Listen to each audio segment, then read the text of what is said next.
Diabetes రోగుల సంఖ్య మన దేశంలో నానాటికి విపరీతంగా పెరిగిపోతోంది. ఇందుకు ప్రధాన కారణాల్లో ఒకటి అన్నం అధికంగా తినడం. అందుకే డయాబెటిస్ పేషెంట్లకు అన్నం తినడం తగ్గించాలని సూచిస్తుంటారు. ఎందుకంటే అన్నంలో కార్బోహైడ్రేట్లు, స్టార్చ్ అధికంగా ఉంటాయనే సంగతి అందరికీ తెలిసిందే. ఇక ఉత్తరాది వారితో పోలిస్తే అన్నం ఎక్కువగా తినేది దక్షిణాది రాష్ట్రాల ప్రజలే. రోజులో కనీసం ఒక్క పూటైనా అన్నం తినకుండా ఉండలేరు. కొందరికి మధ్యాహ్న భోజనం, రాత్రి భోజనంలో కూడా అన్నం తప్పక ఉండాల్సిందే. ఏ కూరనైనా అన్నంతోనే కలిపి తినడం చాలా మందికి అలవాటు. అయితే ఈ 5 రకాల ఆహార పదార్థాలను అన్నంతో కలిపి అస్సలు తినొద్దని నిపుణులు సూచిస్తున్నారు. అలా చేస్తే డయాబెటిస్ వచ్చే ప్రమాదం ఉందని హెచ్చరిస్తున్నారు.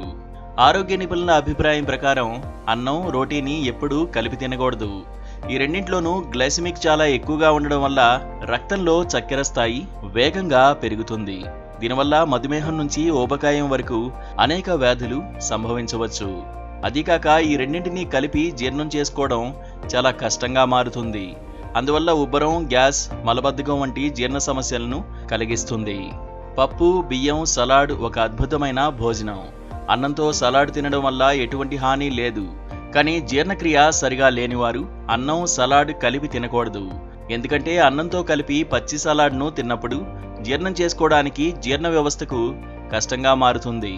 జీర్ణక్రియ బలహీనంగా ఉన్న వ్యక్తులకు ఈ ఆహార పదార్థాలు కొత్త వ్యాధులను తెచ్చిపెడతాయి.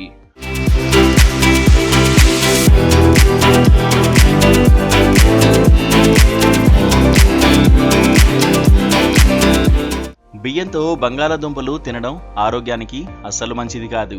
ఈ రెండింటిలోనూ పెద్ద మొత్తంలో కార్బోహైడ్రేట్లు, క్యాలరీలు ఉంటాయి. ఊబకాయం, మధుమేహం వంటి వ్యాధులు రాకూడదంటే ఈ రెండింటినీ కలిపి తినడం మానుకోండి. మీకు ఎటువంటి ఆరోగ్య సమస్య లేకపోతే తక్కువ పరిమాణంలో కలిపి తినచ్చు. కొంతమంది అన్నం తినే ముందు లేదా తిన్న వెంటనే ఏదైనా పండు తింటారు. అయితే ఇలా చేయడం మీ ఆరోగ్యానికి హానికరం. ముఖ్యంగా మీ జీర్ణక్రియ సరిగా లేకపోతే ఈ కాంబినేషన్ను అస్సలు ప్రయత్నించకూడదు. అన్నం, పండ్లను కలిపి తింటే మీ జీర్ణక్రియ దెబ్బతిని కడుపు సంబంధిత సమస్యలు వస్తాయి. కొంతమందికి ఆహారం తిన్న వెంటనే టీ తాగే అలవాటు ఉంటుంది.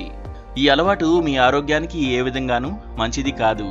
ఒకవేళ ఈ అలవాటు ఉంటే మధ్యాహ్న భోజనం లేదా రాత్రి భోజనంలో అన్నం తిన్నాక వెంటనే టీ తాగడం మానుకోండి. లేకపోతే కడుపులో ఉబ్బరం, గ్యాస్, కడుపు నొప్పి వంటి సమస్యలు తలెత్తుతాయి.